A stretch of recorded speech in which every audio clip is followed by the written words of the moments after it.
GM and welcome to another Solana tutorial. Today we're gonna talk about the Solana Rust SDK. Because it came to my attention that some people actually prefer working with the Rust SDK over the TypeScript SDK. And I don't even know how the Rust SDK works. So today we're gonna change that. We're gonna have a look at the Rust SDK. Because we want to be able to understand that and work with both such that we can choose which one we want to work with. And that's maybe already a good time to talk about why you would want to work with the Rust SDK over the TypeScript SDK. And the first and most obvious reason that I see is that I'm expecting the Rust SDK to be more performant. So faster. I don't actually know if that's the case, but I imagine that to be the case because Rust is a more low-level language than TypeScript is. Also, Rust is compiled versus TypeScript is interpreted. For that reason alone, Rust should be faster in execution because the compiling can be done before and then the execution is faster because it's just machine code. So yeah, performance might be one reason. However, for most client-side scripts, performance is not that important. For some it is. And that's why for some you might prefer Rust over TypeScript. Another reason why you might prefer the Rust SDK is that you don't have to switch languages when developing. Because on-chain we usually work with Rust, and then off-chain we often work with TypeScript, but there are differences in the language, in the syntax, like how do you write loops, how do you declare variables, and always switching between them. And I know that from myself, I sometimes write Rust code in TypeScript and TypeScript code in Rust, and it's all a bit a mix. So just working with one language does have advantages because you just focus on that. This library is then also way closer to what we do on-chain, like in our Solana programs, because it's almost the same library. So yeah, that could be another advantage. And really it's a user's choice. Some people prefer TypeScript, some people prefer Rust. That's just how it is. It depends on how comfortable you are in working with Rust, which is a good segue to disadvantages of the Rust SDK. Might as well also mention them. Why would you prefer TypeScript over Rust? Well, if you're not that comfortable with Rust, that could be one reason why you prefer the TypeScript SDK. Lots of applications might not even need an on-chain program, so they can just work in the TypeScript world. Or they have one guy who does the on-chain stuff and then the others just work on front end. Other advantage being the browsers like TypeScript or JavaScript because you can execute that directly in the browser. That's way more difficult if you have Rust code. So for a client-side application that runs in the browser, you probably prefer TypeScript over Rust. However, for your local scripts, when you're using Node, then that doesn't really matter anymore. Again, it's all just trade-offs. And which language you use is also part of program architecture. And we've discussed in a previous video about program architecture that it's always about trade-offs. Rust SDK has some advantages, but so does TypeScript. And you want to choose which one that you want to use based on your requirements and what you want to do. If you want to be more performant, go for the Rust. If you want to have it work in the browser, probably want TypeScript. So yeah, that's our motivation. We want to be able to do both, or at least understand both, such that we can then choose which one we use. So today, let's actually finally have a look at the Solana Rust SDK. So I googled Solana Rust SDK and came to this page in the Solana docs, the Rust API, because there are different crates in Rust. Remember what crates are? We learned that in one of the early lessons in the Solana development course. There's the Solana program. That's what we use in our Solana programs. And that compiles down to SBF. So that's for on-chain programs. But then it's re-exported to the Solana SDK. And that's what we're going to have a look at today. This is for off-chain development. So when we just have a Rust script, not for a Solana program, but for running it locally on our machine. And then we might want to use the Solana client for actually interacting with the JSON RPC API. So sending to an RPC, making RPC requests. We'll use this thing. And there are some sub packages that I don't judge as so important right now. So yeah, let's have a look at the Solana SDK in Rust. Yeah, so there we have all the modules for accounts, message, program errors, pub key, probably a very important one, assigner, and transaction. So this is what we're gonna work with today. And I guess I'm gonna set myself the same goal as I did last time when we were looking at the new Web3.js. We just wanna send a transaction with a transfer or something simple, and we'll see how quickly we can do that. Maybe not with a new key pair, but one that I load ideally. So goal for today is send a transaction with the Rust SDK. Let's go. The first thing we need to figure out is how do we actually even create a Rust project? And how can we compile Rust? That might also not be obvious to everyone, because it certainly isn't to me. It's something with cargo, something. Oh, the Rust book. Cargo new. Let's see if I have cargo installed in this version. I have no idea how old that is, but I hope it's new enough. So I just cargo new. What do we call it? First Rust SDK test. Yeah, I feel like not coming up with a good name, so Rusty it is. So now we have a Rusty here. And here we have source and the cargo toml. So by the way, cargo, that's the Rust package manager like NPM. So compared to the package JSON, we have here the cargo toml. So yeah, here we couldn't put in our dependencies, our name, version, whatever. Edition 2023 version 010 and whatever. And then we have this nice main RS, which already gives us a nice little hello world function, and we can just cargo build this. No, we cannot. Oh, because we need to go in that folder and then we can build it. There we go. No, we cannot. Oh, sorry. Don't change that.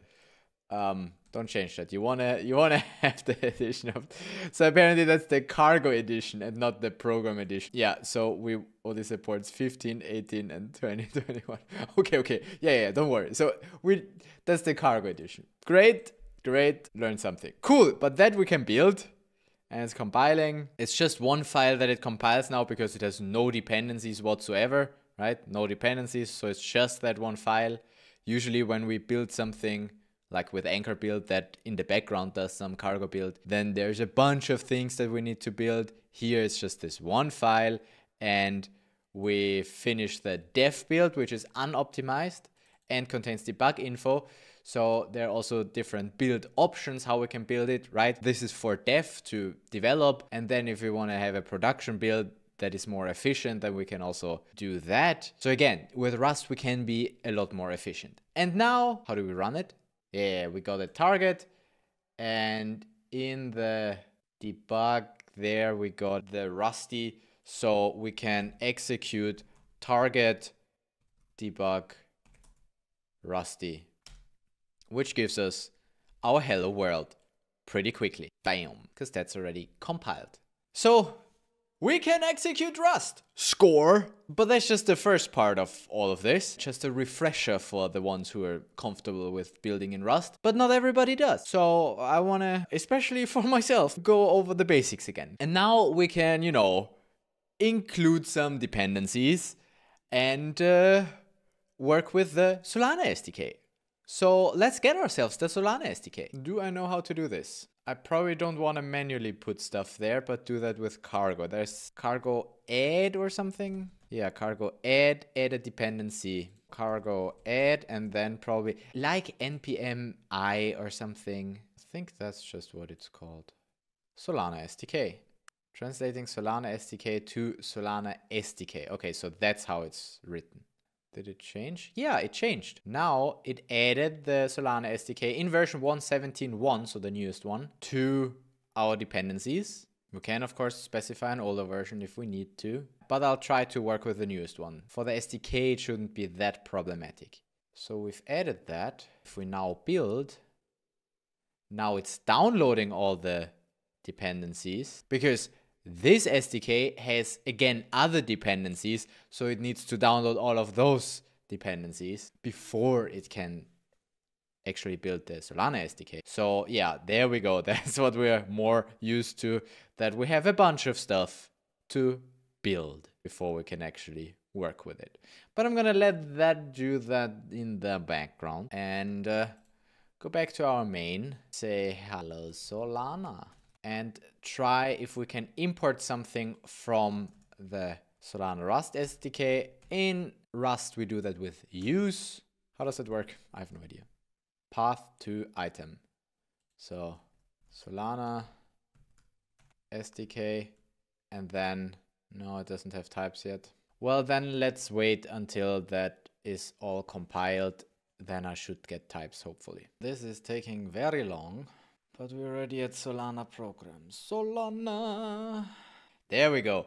Now we've installed all the dependencies such that we can now build the Solana SDK, which is the one dependency that we have in our program. Solana, Solana, please build my SDK. Solana, Solana, this is gonna be not so fast, oh nay, and I gotta wait. Solana, Solana, don't make me wait. Ah, Solana, Solana, building this is great, building all the crates. And finally, we built the Rusty, which is our program, because I'm so creative in my naming. And yeah, great. We can build our program with the dependency of the Solana SDK. Took a while, but the good thing is that now, if I run it again, I don't need to build all of that again because it has already been built. So it should be done almost instantly. Right, right, right, right, right, right, right, right, right. No! No! You're not gonna do all of that again. What? Why? You did all of that. Stop it. No, I'm not gonna let you do that again. Why do you do that to me? And why do I still not have types here? I don't want to wait 18 minutes every time I compile this. Yeah, all I ever do all day is wait for to build. Just took 15 minutes this time. But my Rust analyzer is still building. Look at all that building it does. Oh, but look at that. We are getting somewhere. We have types already. Nice. That's important. So, transaction is probably gonna be an important package. And here we have legacy transactions, version transactions, clone, try from, into, try new. Maybe start with the instruction, maybe that's easier. New with Borscht, new with bytes. Try with bytes. Ah, look, that looks like something we know. Program ID, data, and accounts. Okay, that's nice. We can build an instruction like that. How do you define a public key? Public key, where is that? Pub key, not public key, but pub key. In Solana SDK, pub key. Let's import that. We have the find program address here. If we want to derive a PDA.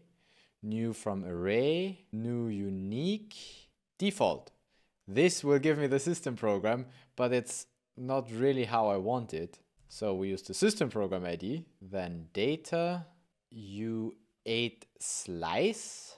I can do that. I mean, I could build it manually, like literally manually, by doing something like this, this, this, this. So that would be super manual. Writing the first 4 bytes for the instruction discriminator. It's a transfer instruction. And then I need to write the bytes for how much I want to transfer. So to make it easy on myself, if I wanted to transfer 42 lamperts, for instance, then I would say 42, that's 1 byte, 2, 3, 4, 5, 6, 7, 8.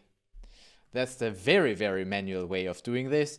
There's probably a nicer way of how to, get the instruction data with writing actual numbers, like I know with the buffer in TypeScript. But for now, I'm going to do with this. For now, I just want to get it to work and I'm going to make some improvements later. Because also this is not the nicest way to get a pub key for the system program. But again, in the beginning, I tried to figure stuff out and get it to work. And then we can have a look at how we do it properly. And this is a vector now. Yes. Vector of account matters. So, vector. I already suggest that I could do this. Just for my own help, we import that from instruction. And you say it needs a pub key, a is signer is writable. that I can do in here. So for my transfer instruction, I need two accounts. The first one is the sender. Is the sender first or is the receiver first? I think the sender is first. So I would need my own pub key. So for that, I need my key pair. Oh, how do I get a key pair? Give me types again.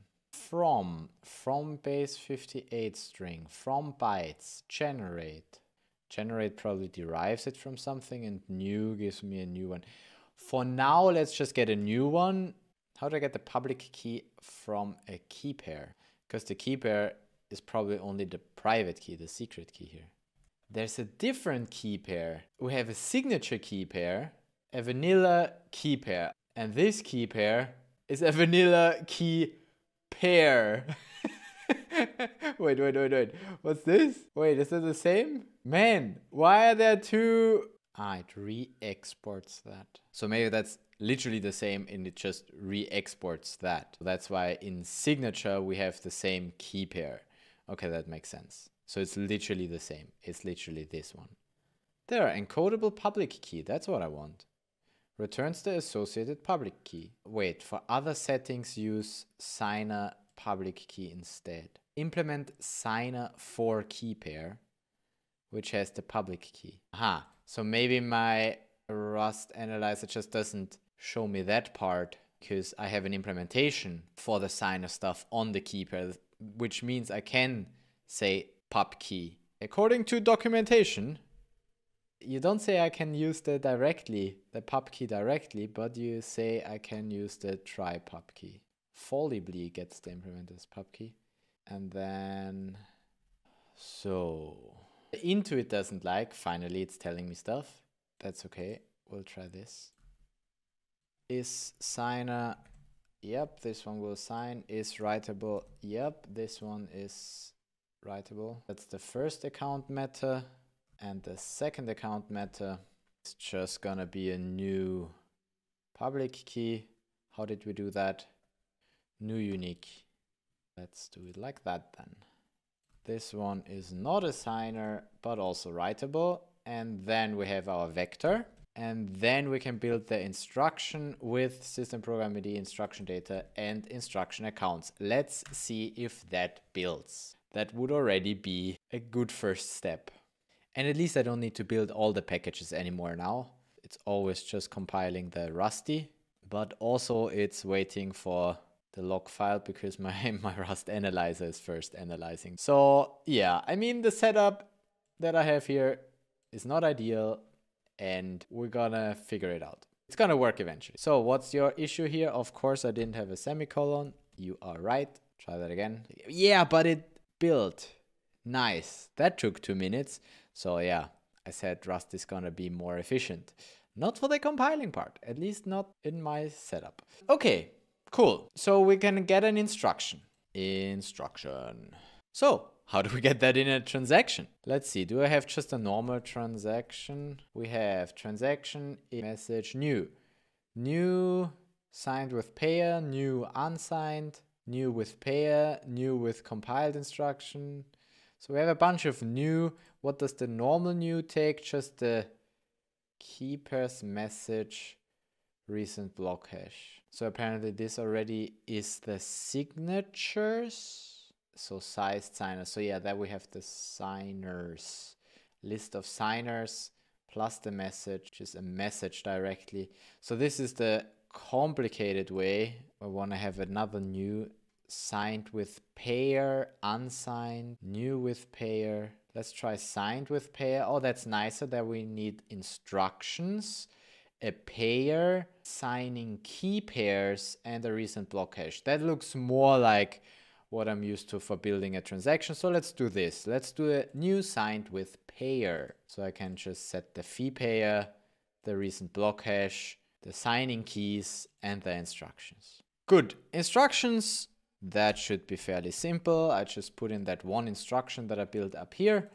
The payer should also be simple. That's actually just a pub key, option of a pub key. So some because it's an option, it's either none or some with something. So it's, for me, it's some with the pub key, and the sum is my pub key that I have from my key pair up here. And I'm gonna make a reference because it needs a reference. Also, otherwise I get issues later. Also, I might get issues here actually, now thinking of it. We'll see. Then, signing key pairs. What's your type? You are a T, where T is signers and sized. Signers is a convenience trait for working with mixed collections of signers. That's the functions it has. I can get the pub keys, I can sign a message. Okay, but what can it be? Like what type? For an array of T, where T is a signer. Okay. It can be a vector of a box of signers. It can be an array of a box of signers. Arc with up to 4, or a vector, or just a vector of signers. Yeah, so this is just the different ways that we can have signers. There's the normal vector where T is a signer. So I can have a vector here, I can have an array here. It doesn't really matter. So that's just a convenience trait. Nice. For me, I just have one signer, so I'll put it in a slice. Here, have my key pair. Done. Expected unknown found signers. Wait, what do you expect? Reference. And then a recent block hash, which we will somehow get from an RPC. So that's why we will need to interact with the JSON RPC API. We're gonna figure that out some other time. Well, okay, damn. It is time to get the Solana client in here as well, because I will need a block hash and I will need to interact with the RPCs anyway. So we will need to use the Solana client, which I do not have installed yet. So Cargo, can you get me Solana client, please?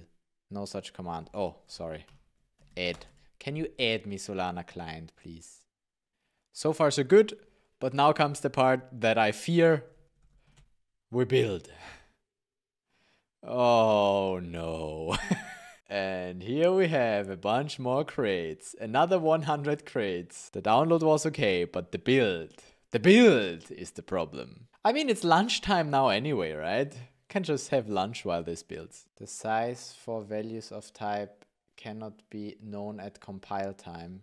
And this. Then if I have my transaction, then the next step would be sending that transaction anyway. Because if I say new signed, then I would expect that this automatically signs the transaction as well. So I just need to submit it to the RPC anyway. So like we need the client as the next step.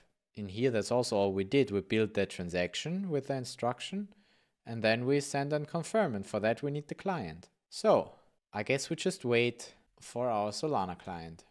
I see you in like half an hour or so. As I said, half an hour, lol. It couldn't build my Rusty, but that's okay. I still have some issue with signers. Okay, yes. But the rest it compiled. So also our Solana client, we built it. And now, damn it. Well, still don't have types. Give the Rust analyzer some more time, but hopefully we will get to use that. So here you said, so have a key pair of 1 and then we add that as a signer. That should work now, no? Haha, now that's looking way better. Look at that, I have the client here. Nice. What does the client have? Block hash query, RPC client, quick client, send and confirm transactions in parallel, thin client. So let's get ourselves an RPC client. RPC client. So let RPC from get account, get new mock, new socket. So I can set the commitments here as well. What does just new take? Just new takes just the URL Example localhost to string. Okay, I'll manage that. I'll just get a defnet URL to string. And then we have an RPC client. What can this thing do? Yeah, look at that. There we have all the get account, get balance. They have a request airdrop. Request airdrop.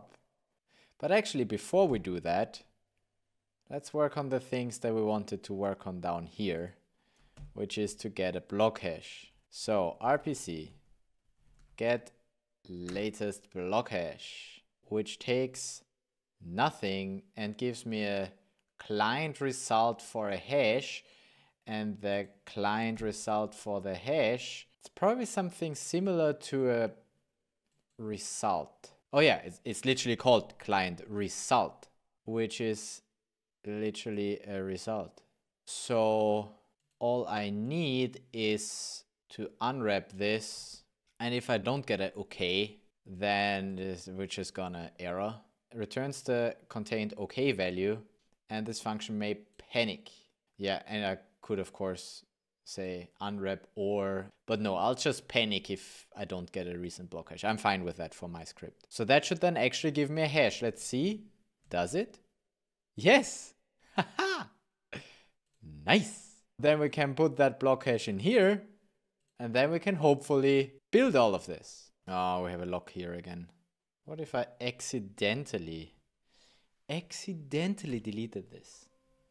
It doesn't even start anymore at all? What? I wonder if that's Rust or if that's just me. But honestly, my developer experience right now is not so great. But that could be a I'm working on Windows kind of an issue. Don't work on Windows. Why do I do that? Because I'm lazy and I don't want to set up another OS. Oh no. Building it all again? Come on. But okay, better than not being able to build at all. Fine. Maybe we can get to the point where we actually send it before it's actually at the build. So if we then have the transaction, then we can say rpc.send, send and confirm transaction, even with a spinner. Now let's do the normal send and confirm transaction. It just takes the transaction. Result for a signature or an error. Cool. There you go. Have the transaction. Oh, you want a reference of the transaction. Okay, fine. Have the reference of the transaction. Should give me the signature if I unwrap this. Actually, here I probably don't want to unwrap. Although, nah. Oh no. At some point, Rust Analyzer decides, oh, hey, cool, we have a new package. Let's index that, and nothing works anymore. Aha! That's why developing a simple script takes several hours. That's worse than the new Web3.js in terms of time spent to get it to work, which again could just be my system. Because if you're working on a computer with very low resources, then everything just takes forever. There we go. Hello, welcome back. So with the config, we can have the transaction. Oh wait, as a reference. And then what is the config? Config. And those are the things that we can configure here. Skip pre-flight, pre-flight commitment, encoding, max retries, min context slot. I don't know if I need to define them all. I don't think so. I can just, pretty sure I can just do this. Again, we're just gonna unwrap and die if we don't get a confirmation. Oh, because I type const. That's where it's dying already. Okay, that's better. See, that's the thing. Being in my TypeScript head, I typed const automatically, even though I need a let, because the let is the const in Rust. Ugh. And let mute is the let. Oh, you need all the fields? Then we fill it. Fill it with empty things. Does that work? Can I build it? No, because I'm waiting for the log. Oh, is this annoying? Rust Analyzer, you're so annoying. So annoying. My voice sounds like I'm getting sick. We'll do this with the config later. For now, let's see that I can log. How do I even... Oh yeah, I did that up here. I just print, right? Print line. That should do the trick. Rust Analyzer, can you let me like compile this file, please? Nice. I can build my Rusty. Warning, warning, and then trade bound signers is not satisfied. Why? In here it needs to be a reference. Ah, that's my issue. So this thing needs to be a reference. I wonder why this build is also taking so long. And those are just warnings.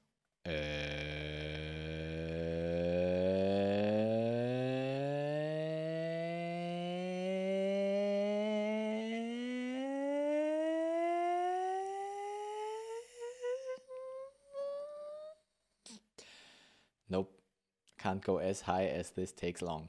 But maybe that's a good thing. Maybe it manages to build it then, actually. Maybe it managed to build it and is now building the binary. But why would that take so much? Maybe it's now building one big binary with all the linked stuff, like with all the dependencies. So one file for all of the executable stuff, which could be.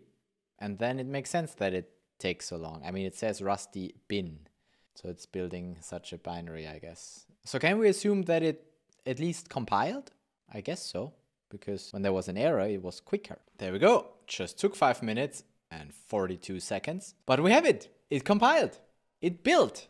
And we can now run it by saying target, I think it's in debug, rusty. Bam. And that is then fast. And that's the difference, right? Might take longer to compile, but therefore the execution is fast. That's the advantage of having a compiled language over an interpreted one. What would I expect without actually reading this? I would of course expect an error saying we don't have Lamperts on this account. Something like no record of a prior credit, kind of an error. And transaction simulation failed. Attempt to debit an account, but found no record of a prior credit. Yes, nice. So it's working. It's doing exactly the thing that I expect it to do. Fail. Because obviously we're using a new key pair where we don't have any funds on there because I don't request an airdrop. So let's do request that airdrop on my public key with 0.1 sol. Do we have a Lamperts per sol? Just gotta know that by heart. Or I type it 1, 2, 3, 1, 2, 3, 1, 2, 3. So that's 0.1 Lamperts. I could try and confirm this. Man, but I don't want to turn the Rust analyzer on. What I would expect, something like this, that I could again unwrap this. And then we get an airdrop. And then instead of send and confirm, it's probably better if we just send transaction with a config and we skip pre-flight. And let's see if it takes 5 minutes again. Oh, that sounds like a lot of errors. First of all, you expect a reference. Well, that's easy to fix. You even suggest it. I love the Rust help here. Consider borrowing here. Then, okay, so these don't work. Default. Get a default. And then put the config here. So I just create myself the default. I set the skip pre-flight to true and I put the config here. Let's see if something like that would work. Oh, it needs to be mutable, otherwise we cannot assign. Fair point, because let is const, but let mute is let. Nice, but I think it now goes to the actual building. Now it's actually building the entire thing, which might take another 5 minutes, but then we have the executable again. Oh, I just realized if I send 42 Lamperts to a random address, that is gonna fail. Oh, damn. And I skipped pre-flight, so I don't even see it fail. So yeah, probably a good time to fix this then. Because there must be a nicer way than doing this. Finished. So let's see this. Let's see it fail or just not work. Request none. Airdrop request failed. Limit is reached. Ah, classic. So we can't even get a single airdrop anymore. For F's sake. So we're already failing here. Well, otherwise we would have failed later. So one thing after the other. Because that's a lot of things that we need to fix anyway. Let's not go with a new random key pair. Let's go with a fixed key pair. So I could either derive the key pair. That would be the first hack how to get around it. Derive a key pair and then I know the address. But for that I would need to build it. So it would be nicer to be able to load it from file.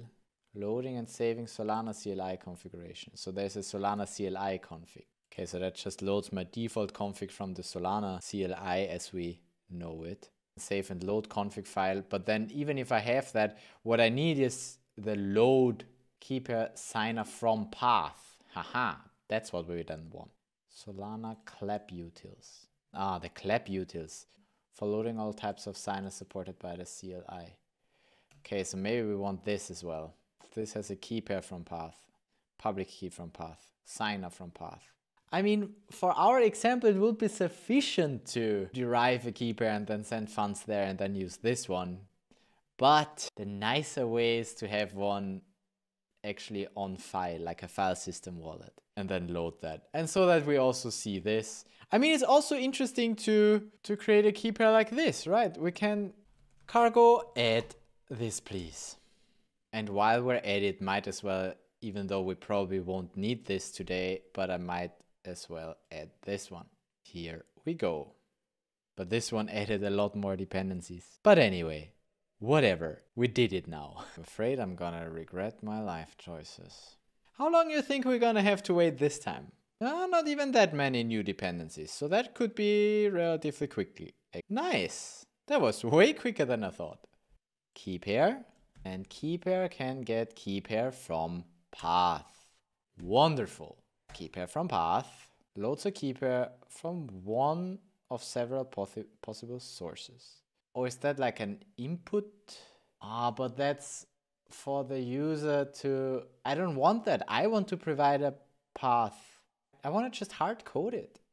Reads a key pair from file. That's what I want. But where does this live?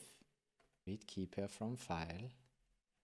Lives in key pair of the Solana SDK. I wouldn't even have I wouldn't even have needed that clap stuff. Read key pair file. It's here. It's literally here. Man. Okay, forget about that. We don't need that. We don't need no clap. Remove that crap. Read key pair from file and just the file path. Wonderful. That's how I like it. So I need a key pair. Rust. Even Rusty. Oh, that's perfect. I love it. So this is my key pair. There you go. Load that and give me a result for a key pair and error. So I just unwrap. I really don't care. If my script fails on me, then my script fails on me and I'll fix it later. So I have the key pair and then I get the public key from that. Great. We now know how to read my key pair. We print the public key for logging purposes. So we then have a proper key pair. Then the next thing was to figure out this, because sending so few Lamperts to a new public key won't work because rent exemption. I could also build it from Borscht. Oh, there's an example. Look, I can have the instruction in bytes come from a vector of U8s that it serializes from a struct. Nice, let's do that. We're gonna go instruction in bytes, serialize, and then we need to build such a struct. Borscht serialize and deserialize. Conveniently, we have Lamperts and we have a discriminator, which is a U32. System program transfer instruction. Data. Yes, this is how I call it. Discriminator 2 and Lamperts 0.1.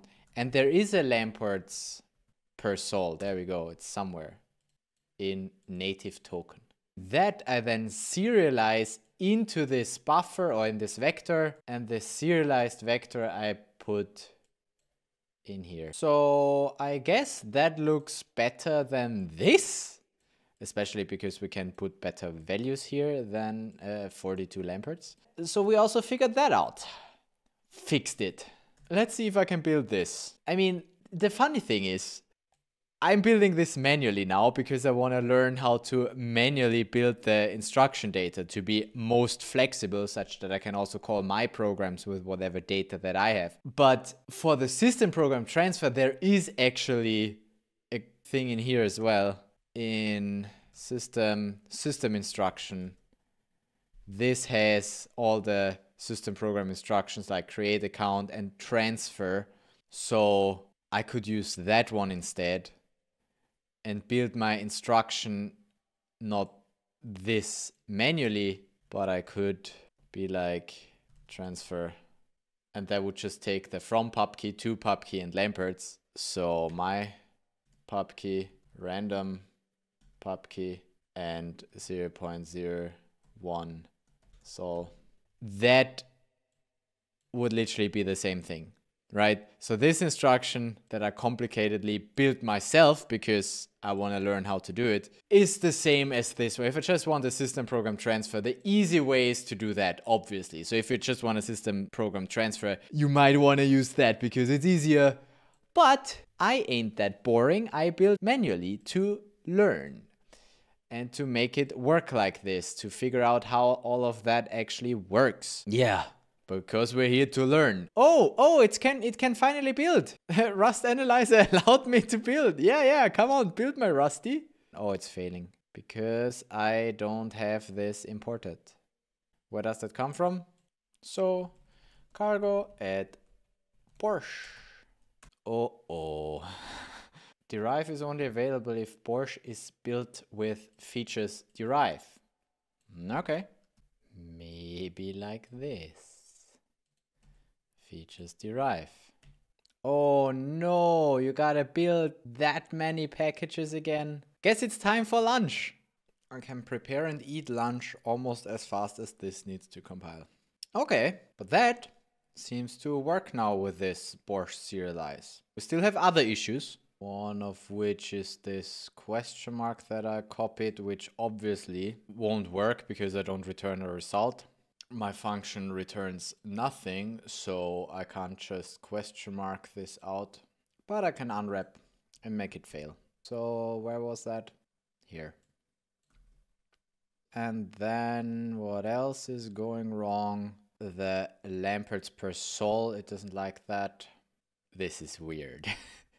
At some point I'll just calculate it myself and write the number there before I have to do so many conversions, but let's get this to work. And another 7 minutes later, we've built it! It's built! Yes! Cool. Which means that we should be able to say target debug Rusty. This is my public key, and then it should panic, yes, and tell me... Oh no, I still have the airdrop in there. No. I said no airdrop. Did I not comment this out? I forgot to comment this out. This is my bad. And I gotta wait another 7 minutes. My bad. It's literally, I want to send a simple transaction.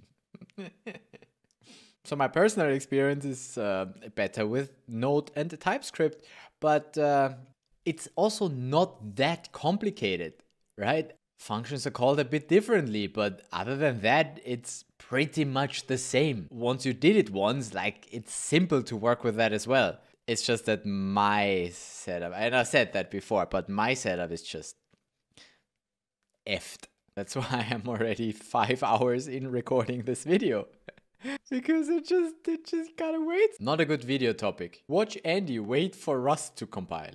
I mean, while we're here and waiting for stuff to build, we created a random pub key, and we created the pub key from our key pair, and we created a pub key, the system program pub key with program default. But what if I want to have a different program? Or what if I want to have a different receiver address, if I want to specify it? How do I do that? There is a macro called pub key that creates me a public key directly. This one would take the bytes directly, the 32 bytes. If I have the bytes already, I can put them in there.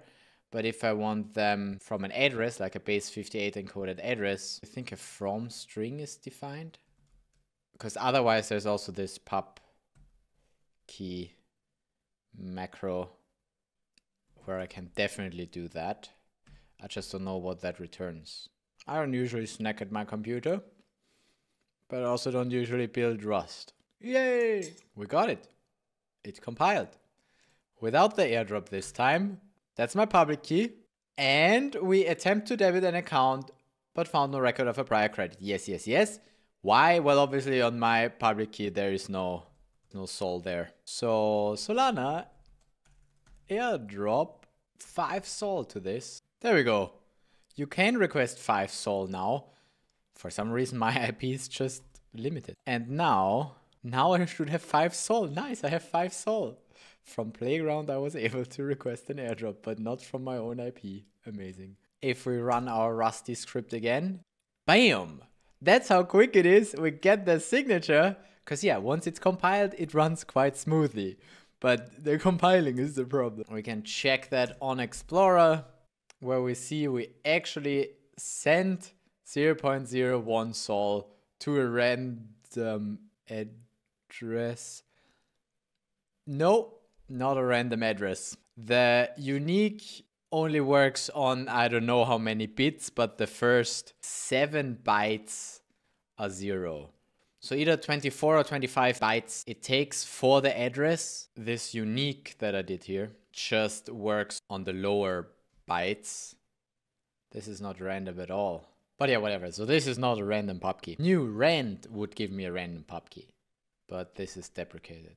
What if we don't want a random pub key anyway, but a specific one? Does that work? Or does it not have a from? And while we are rebuilding, I'd also like to do this with config, but with spinner. Okay, so apparently we don't have that, so this doesn't work, but this should hopefully do the trick, this macro to create me a pub key, then forget about that. And since we're rebuilding, I'm just gonna also do it with a spinner and the... No, this also doesn't work. Cannot find pub key in this scope. How did that work? Another disadvantage of using the Rust SDK is that most people use the TypeScript SDK, so there's less questions on Stack Exchange, etc. Fewer questions, you can count them. Learning English with Solandy.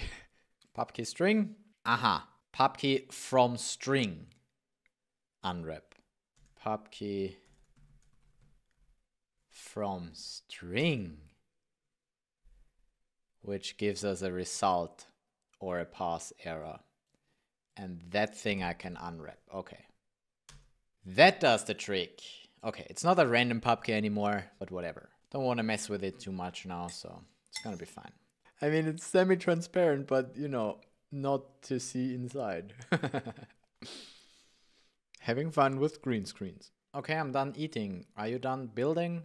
But it looks good, like it's not giving me an error, so I'm assuming that it can build this thing again. So while it does that, let's have one more look on the entire thing. Because looking at that, I mean, we did import quite a bit. And we worked with quite a few things. But really, the whole thing is super simple. It's just a few functions that you need to find where they are. And then it's just simple Rust. Get yourself your key pair, get yourself your public keys, get an RPC connection with RPC client new and then the URL. Then build yourself your instruction, either manually or if it's one that has such a nice wrapper, then use that. Then build the transaction based off that, which also looks a bit complicated here, but really it's just a transaction. New signed with payer or whatever fits for you. I think this one is a good one where you put in all the things. This is actually cleaner than in TypeScript. In TypeScript, where I manually have to set the fee payer and the block hash, here it's neatly done with this new signed with payer, and then it has all of the things directly in there. So I actually like how that's set up. And then just to send and confirm, and you get your signature. That's it. Now, granted, we didn't work with all of the things that I would have liked to work with. We didn't have a look at version transactions and all the things like durable nonces, lookup tables. And I'm sure you can also do that with the SDK, but that would blow up this video too much. And I don't want to wait even longer for stuff to build. So we're going to end it here. But of course, we do need to have a look once it's done building, if that now actually works and how that spinner looks like. Wow, 10 seconds faster than last time. It built, and now look at that. This is my pub key, and this is the spinner. Look at it. And it's awaiting the 32 confirmations. Boom, confirmed. That's exactly the same thing that we see in the Solana CLI. It's using the same library, I suppose. So yeah, that's the spinner. And then once it's done, then I print the signature. So the spinner prints something temporarily, and then I can print the signature on top of that. Nice. And having a look at that, we send 0.1 sol to NDA. Cool. Works for me. Works in Rust. I want to see it one more time. This neat little spinner, and already it tells you the transaction signature here. So you can already have a look at it while it's even still confirming, except that Explorer does not like that. I don't believe you. One more time. So it does take a little bit to get it started, but I think it's more efficient, like quicker. There you go. Now we're also here seeing the confirmations live in Explorer. I think it's a little bit quicker than TypeScript from my feeling. The execution part is quicker, but as we saw, the building took a bit longer. So again, it's a question what you want, right? A question what you need. Anyway, this was an introduction to the Solana SDK in Rust. This is also going to be super helpful when we then work as a searcher for Jito, which we will in an upcoming video, which is the reason why I actually needed to figure this out, because I want to build bundles with Jito. So yeah, hope that this knowledge is helpful. Let me know which SDK you prefer. Do you like to write in Rust, or do you prefer the TypeScript for local scripts? I mean, in the browser it's different, right? But like, if you just want to send yourself a transaction that you built yourself, like test scripts or something, do you prefer Rust or TypeScript? Let me know in the comments, and then also leave me a like, subscribe if you haven't already, and go check out these videos. Here you can see the one where we talked about the new Web3.js, which is coming at some point. So we did a similar thing like here, but in the new TypeScript library. Yeah, and I hope that this video is short enough. It took me almost 6 hours, but mainly because I had to wait so much. For the next video, I'm gonna buy myself a new computer. Until then, as always, I will publish this on GitHub, by the way. There'll be a link down below to the source code of today. Hey, hey. Oh, yay. Now let's go away.